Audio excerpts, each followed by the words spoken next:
So why do homeowners leave tens of thousands of dollars on the table when they sell their home? And how do you avoid this mistake? Well, it's a variety of things, unfortunately.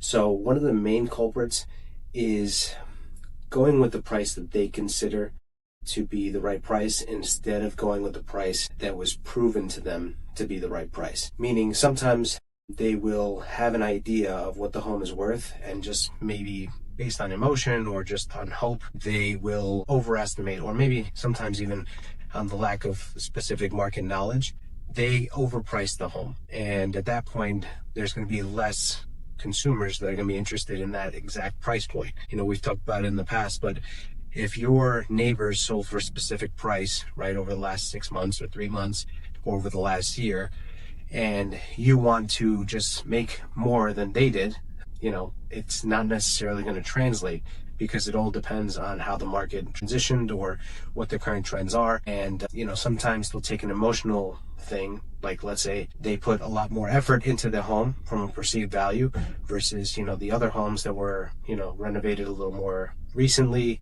or to, maybe the finishes were a little higher, higher quality or higher level finishes. That might explain the difference in pricings. Overpricing is one of them.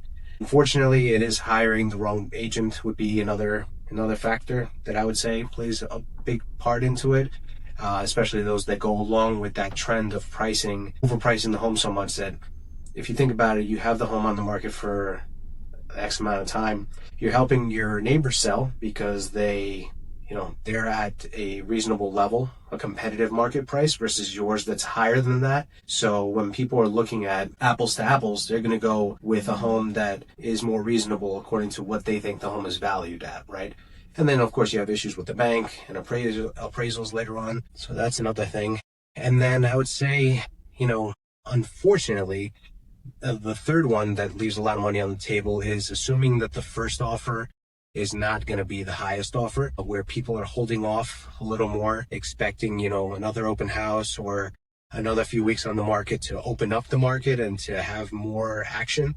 When in reality, you have that first 3-week window. And after that, you're more of a stale listing on the market. So, by missing out on that first offer that came in, now, granted, it has to be a competitive offer, not just whatever offer, but a lot of times it actually ends up being the best offer that seller's going to get during the course of the listing. So I would say those are the main 3 culprits. Now, with the agent thing, let me expand on that a little bit. So by hiring the wrong agent, you also have some that just do the 3 Ps of real estate, which is they put a sign in the yard, they put it on MLS, and then they pray that the home is going to sell.